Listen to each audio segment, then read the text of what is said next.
Greetings, family. This is electrical activity that travels along the dendrites of your brain. So you have electricity inside, electrical current inside your brain that sends thoughts and messages from one side of the brain to the other and across your body, okay? So keep that in mind. All right, so this is a time-lapse video. Let's take a look at this. And it's the moon and the stars, okay?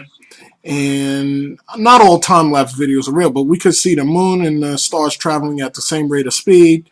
There's no parallax here, another proof, but you guys pay attention to that, okay? So they're traveling, the moon and the stars are moving in something. There's in something because they're all moving at the same rate of speed, which is one indication. Let's move on. Nun. In Egypt, they called it the waters of Nun, which was a personification of the sky, okay? So we'll look right here. The oldest ancient Egyptian god and father of Re, the sun god. Nun's name means primeval waters, and he represented the waters of chaos in which Re Adam began creation. Nun's qualities were boundless darkness and the turbulence of stormy waters. These qualities were personified separately by a pair of deities. Okay, so the sky was also known as the waters of Nu. Okay, so the sky is watery, right? So they're talking about water. Now, when you're a sperm cell inside your father's testicles, right? When you travel through the testicle, when your father ejaculated, you had to travel down the shaft. Okay, so as a sperm cell, you travel down a shaft in a liquid substance. Okay, so we'll move back past that. Here's a baby. A baby's floating in water, right? So this is all that the baby knows, this infant inside the mother's womb. That's all it knows, is that it's in water. This is its world for 9 months. Okay, so we'll just keep that in mind.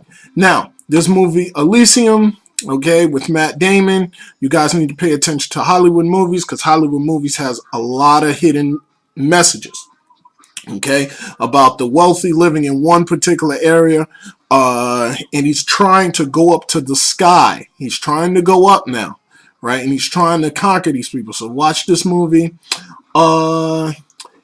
They're talking about Elysium here, right, which is a place in Greek mythology.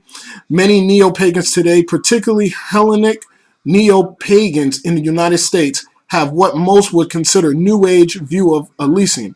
Elysium is seen as a multi-layered paradise or heaven to many modern neo-pagans, okay? So just keep that in mind, okay? It's a multi-layered paradise or heaven. Right there. Okay, so keep that in mind. Here's Elysium. Let's watch the trailer. And or abusive. Negative.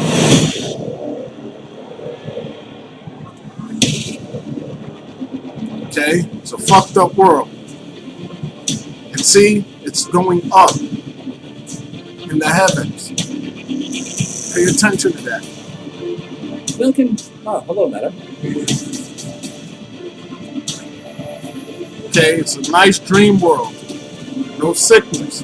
Cancer cells. 3 undocumented ships are Okay, so approaching Elysium airspace. yeah, Elysium airspace. So just pay attention to that. Watch that movie. Don't watch it for the entertainment value. Watch it for the hidden message inside the movie. All right, moving forward. Okay, in Egypt, let's read about this, right? And I'm going to talk about Ma'at and those other things later. But history has talked about the Merkaba mostly as a vehicle, as a vehicle that allows a person to ascend or descend into the higher or lower worlds. Pay attention to that. But actually, the Merkaba is much more than that, than just a vehicle of ascension. It can be really anything, since it's primal pattern that created all things in all universes, both visible and invisible. Okay, so just pay attention to that. In the Bible, there is a reference to Ezekiel that in the wheels by which Ezekiel ascended into the heaven. Right, this was the Merkaba, ascending to the heaven, meaning going up. Right, so we'll talk about that, and they talk about it in the Torah. Okay, so we'll come back to that. Okay, so here is Genesis 1 and 8.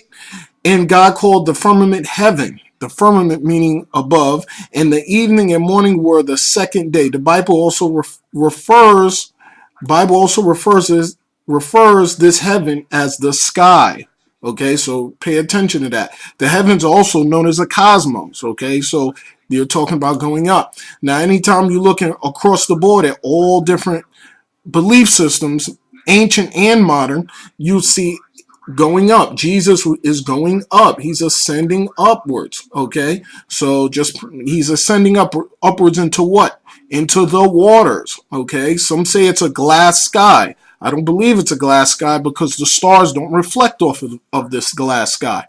Okay, and everything's moving. Okay, so there's some sort of watery substance up there. Some call it the Van Allen radiation belt. Whatever you call it, there's something up there, an unknown watery substance. Okay, so now according to, let's read this.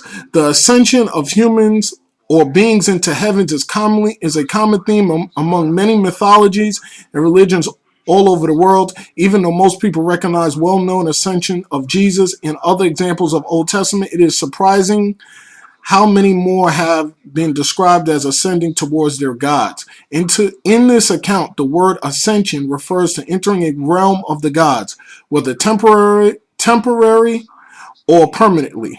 Okay, so this is, it's in Greek mythology. It's all over. Okay, I believe this is the Sumerians, who also believed in, Sumerian mythology, also believed in ascending upwards. Okay, so let's keep going forward. Okay, this is Kish Sumer, the 12th king of Kish, appearing on the Sumerian king list. Etana is noted as the shepherd who ascended to heaven and considered all the foreign countries. Okay, so again, ascension. Now let's talk about people who've died and have come back. Not everyone who's died and come back has remembered their experience, but researchers have done, you guys know about Pavlov, who done the research on dogs. Now let's read this. Researchers have identified some basic points that come up repeatedly in most of the testimonies of those that were clinically dead and revived. Okay, so let's read here. There is a sense of very rapid transit within a long, dark tunnel. Okay, the person suddenly realizes that he is located outside the physical body, yet he is still in the same physical environment. His body is seen from a certain distance and he looks at it. Okay, so now you're going down. This is number one here. There is a sense of a very rapid transition down a long, dark tunnel. Okay, so let's take a look here. Down a long, dark tunnel. So when they say that there's light at the end of the tunnel, or that, you're seeing a bright light and you're going towards it, what you're doing is you're essentially going through a womb. Okay, now the waters of Nun, there is no space up there. There are no galaxies and there are no planets. The reason why the sky is blue is because the sun, when it hits the waters of Nu above, it creates this blue hue. Okay, but the thing is that black sky that you're seeing is a portal, a womb, a place that you would go. You go upward and you have to pass through it. Okay, so let's get an idea what this actually would look like. Okay, because we really don't have an idea. So let's take a look here. All right. Let's move this over. Let's get rid of that. And no, let's get rid of that. Okay. All right. Now.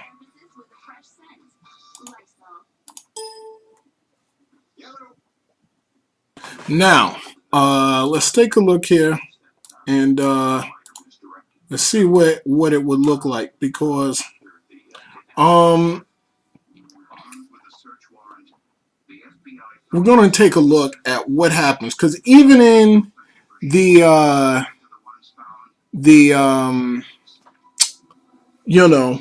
cartoons, there's always an ascension going upward.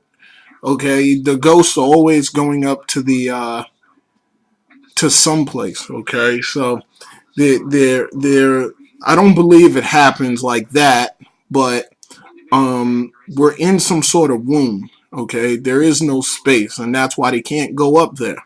Okay, you can't get any higher than 80 kilometers. Okay, based on what we know. Okay, we know the earth is flat. We know that what we're being told is not the truth. So if anything that comes from NASA is not true. Now here's a car accident. Okay, if you get into a car accident and you get killed at the scene, okay, what happens to you? What happens to that energy that's inside your body? Okay, you begin to go up, and that's what's happening here. Okay, so they say that, and this is based on science. Okay, this is nothing religious. Okay, this is based totally on science. They've done research. They've done outer body experiences, and I mean, Hitler was doing something with that, and they came to find out that there is some particular evidence that points towards it. Now, can I prove any of this? No, but when you look at the science, and then you look at ancient cultures and ancient religions and ancient belief systems, now you're ascending upwards, and you're going into the waters of Nu. Okay, you're going into the watery substance. Okay, this is where you're at right now. Okay, and that's the sun and that's the moon that's floating within it. Okay, so you're looking around and you're moving around inside this substance. Now, what is that substance? We don't know. Nobody knows. Okay, but it sure as hell a better explanation than something called an atmosphere. Okay, so now since you're in this gateway, in this portal, do you stay up there? No, that's why I say stars are souls. You go there, but then you go to another realm, and what that realm looks like, I don't know. But there's something that the sky, the blackness of the sky, is actually a gateway. Okay, and so I mean, this can't be a coincidence, guys, that you're telling me that everybody who has died and come back, most of them or many of them said they had gone up there and they saw a light at the end of the tunnel. That light is they're passing through a womb. And a lot of people say, well, that's not true. I don't believe that.